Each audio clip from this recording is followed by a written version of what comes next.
Hi, this is Street Life and I'm Natasha, back at it with a review and discussion of The Devil Wears Prada. When Devil Wears Prada first came out, I went to see it with my mom, and then I went to see it on my own. And when the DVD came out, I thought I got that as well. I love movies with fashion. I love movies where people are dressed fashionably, though I don't think I'm particularly fashionable. I do like looking at clothes. And I like movies with very well-dressed people as well as TV shows. So I was like a huge fan of Sex and the City, but I didn't necessarily like all of their clothes. I love The Devil Wears Prada. And I think I like clothes more than I like fashion. And I also like movies with strong female leads. I thought Miranda Priestly was absolutely under no conditions would I want to work for this woman, but I really enjoyed watching the movie, watching the character. I liked her one-liners, although I wouldn't want to deal with her and her attitude, right? It's like deliciously snotty.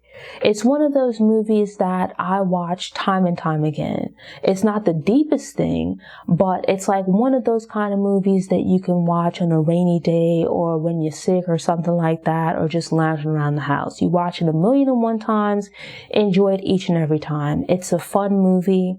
I'm not like a fanatic of any of the actors or actresses in the movie, but I felt like they had a nice little cluster of people here. Emily Blunt, I've seen her in a few other movies here. Anne Hathaway, of course, Meryl Streep, Stanley Tucci. In the years since, I like his travel show and whatnot. And so it's like you have quite a bit of banter between the characters, really fast and snappy dialogue.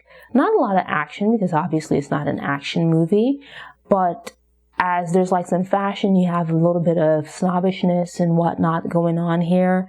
And I think it all comes together for a pretty entertaining movie. The environments are beautiful. It's like a nice little escape.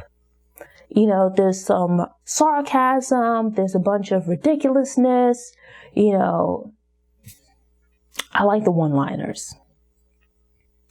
And in a sense, I guess you could regard it as being a bit of a parody, right? Of what, sort of like poking fun of what it might be like to work in the fashion industry. Don't get me wrong, there's like a lot of creativity, artistry, and whatnot, but it kind of pokes fun at how they take things so seriously, right? Like at the end of the world, it's like there's this book about fashion and whatnot, and it makes it incredibly entertaining. It's relatable, you know, the character, Andy. But, especially at the time that the movie came out, she's just out of college. She's now starting like her first post-college job. It's her boyfriend, her circle of friends. They're in these like terrible early career jobs trying to establish themselves.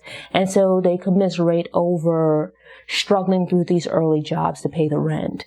And they're each working in these jobs, hoping to move a bit closer to what they really want to do. And I think that would be relatable to most people, but especially those early in their careers.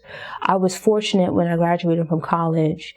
You know, the first job I had out of college wasn't like great, you know, but I wasn't anyone's assistant. I didn't really have to put up with stuff like that. I mean, I dealt with some jerks at work, but it wasn't like anything like Miranda Priestly. You know, I'd had an internship. I interned at Sony, but it was like, you know, I wasn't tasked with like running around getting anyone's coffee or like walking their big man dog down the street or whatever. It's like I worked with difficult people, but the fact is that I was actually doing work where I had an opportunity to learn. I could only imagine being in a job like this where you might not necessarily be learning anything, or it might be a job that you're just doing to get by until you get better. Like, you know, I've dealt with those kinds of jobs as well, where you're just working just to pay your rent, to pay your bills and things like that. And I think the film kind of shows it's not a great environment to work in, like as far as like the attitudes and stuff you have to deal with. And these like ridiculously high expectations. But at the same time, I find that sometimes these jobs, not that you want to deal with people that are rude or difficult, but sometimes these jobs that are especially challenging and have these really high expectations, as long as they're not like overboard and just ridiculous, those tend to be the jobs where you grow the most. Sometimes having those challenging positions early in your career or at different points in your career, I think can help you to grow as a professional. You have these scenes where Miranda is like on different days walking into the office, taking off her coat, dropping her bag and her coat on Andy's desk. And I think like it's actually kind of iconic, right? It's incredibly rude, but it's meant to tell you in that short space of time that there's like so many outfits, right? There's like this one outfit with like this royal blue suit jacket, and it's just so nicely tailored. There's like a black jacket. I just like very nicely tailored clothes. Like even for women, like wearing clothing and having it sewn and fit ever so right. Love it. It's ridiculous, but it's like delicious comedy, right? Where Andy is, fussing about, and Andy dealing with Miranda. It's like there's a scene where Miranda is fussing about her flight being canceled because I think she's in Miami, and she describes like the weather as being a bit of rain. And meanwhile, it's like this hurricane at the very moment that she's complaining about, like this little rain shower. You see like the palm trees are like bent over, on CNN, they're talking about this hurricane. There's like lightning, thunder and whatnot. And so it just offsets the ridiculousness of her expectations. And it's like Andy's kind of like that everyday person where you're kind of in on the joke, right? It's just like you see the palm trees in the background. Her dad happens to be in town. She's working around the clock and whatnot. Her parents are concerned about her. And at the end of it, Andy's able to, arrange a flight for her to get out in the midst of this hurricane. And yet still, she just gives her like this dressing down. And it's like, despite ruining her night out with her dad, Miranda gives her like this dressing down. Never mind that Andy arranged for her to get out of Miami in the midst of a hurricane. She describes her as being like the smart fat girl. And it's just to tell you the ridiculousness of it. Because it's like, calling anybody fat is not nice either way. But I don't think any normal person would describe Andy, which is Anne Hathaway, as being fat, right? Like she's actually quite slim, right? And it's like, it just points to the whole ridiculousness about their perspective and perceptions. And it's like, I like a good transformation in a movie. Andy goes through this transformation. So we see her like during the transition scenes in different outfits and whatnot, as she's becoming now this fashionable person. There's this outfit with this white coat and white hat, dope belt. Incredible. Love it. I will say that I think her friends were being jerks, right? With her like giving them gifts and things like that she got through her job. And it's like they accept these gifts, but then it's like they give her a hard time, about her answering Miranda's calls. I get it that at some point you should be able to disconnect from work, right? Like she's not an emergency response person. There's no real reason for Miranda to be calling her at all these hours, right? And these things can and should wait until the morning, right? Like it's really abusive. But like the friends at the same time were like jerky, right? They were making things difficult for her as well.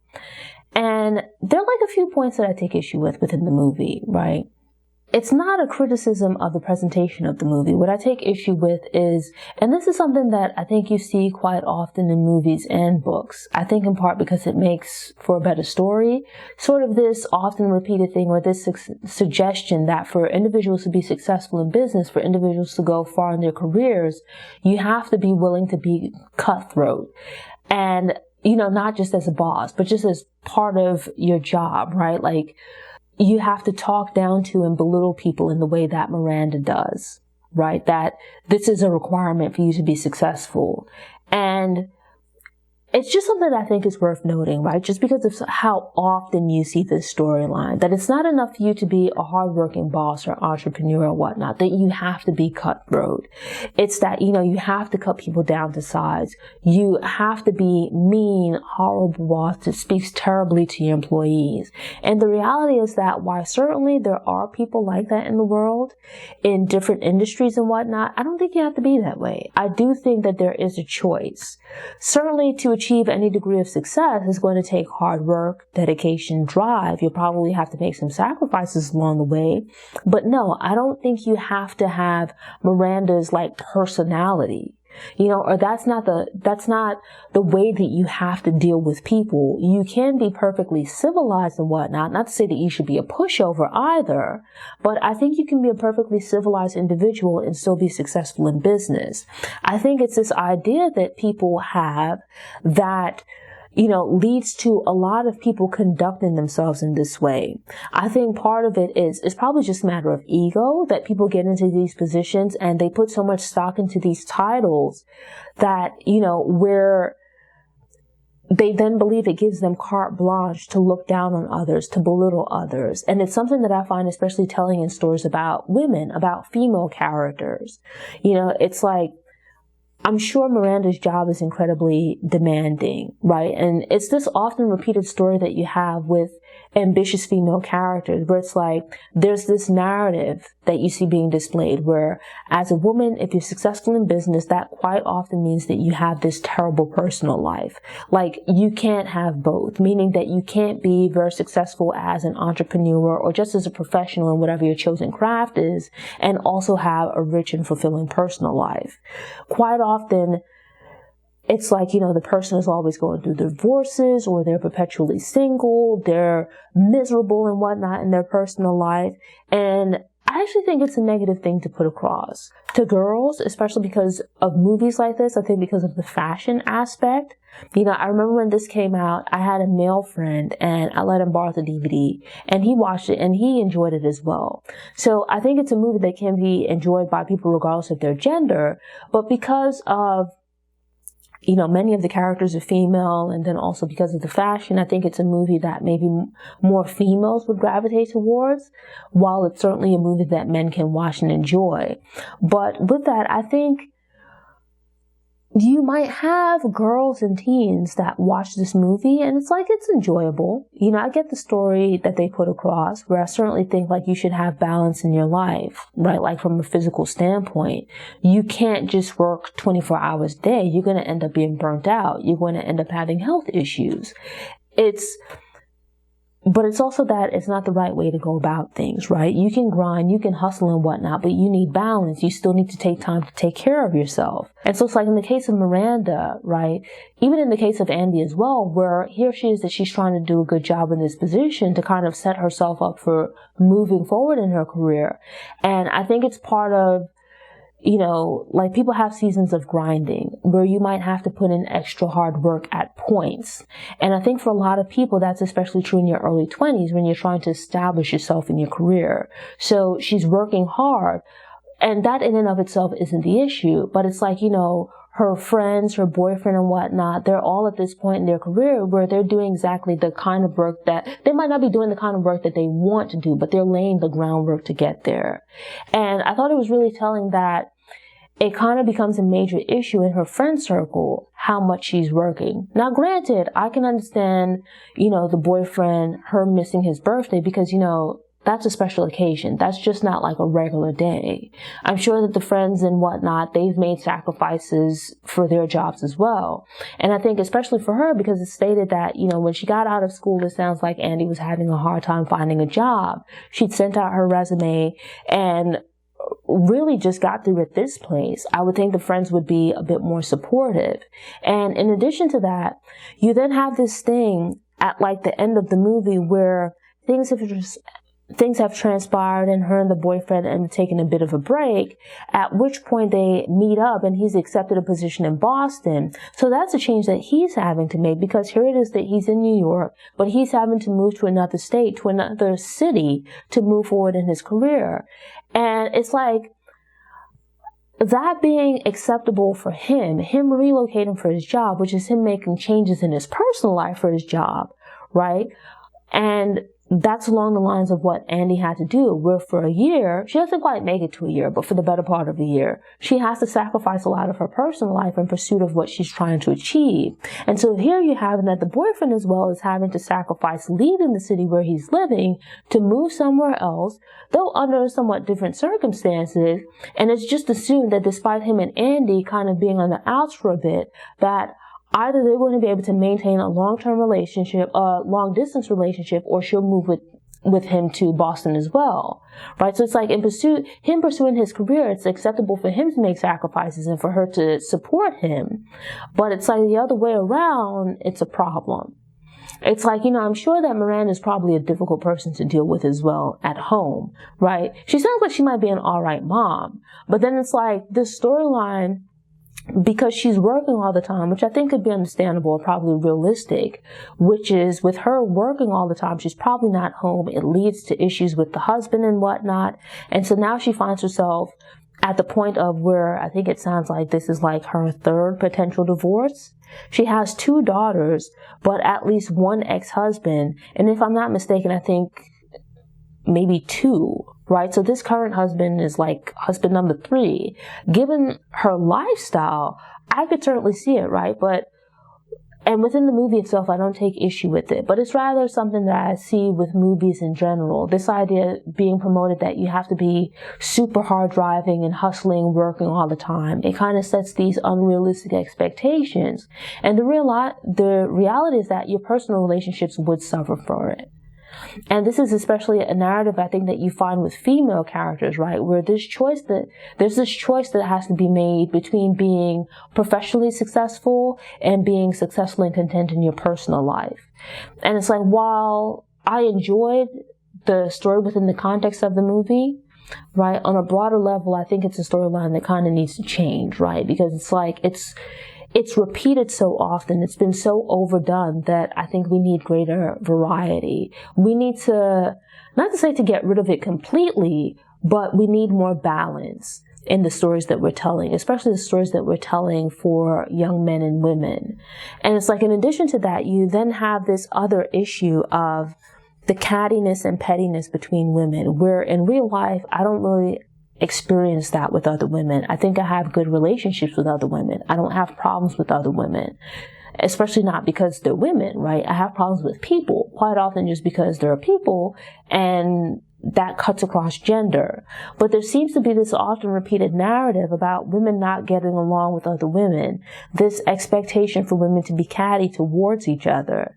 Even the use of the term catty, because 2 men that don't get along, and it's like, men are constantly fighting, right? Like, it's why you have wars. Men are killing each other all the time, but it's not regarded as cattiness, right? So it's like, even the term itself is a problem. But for lack of a better one, this idea that is often told that, women can't be friends, or too many women together, it's going to be some kind of drama or problem. And that you see here, where this is an environment focused on fashion, so it's a lot of women that you see, right? A lot of the people, the employees and whatnot at Runway are females.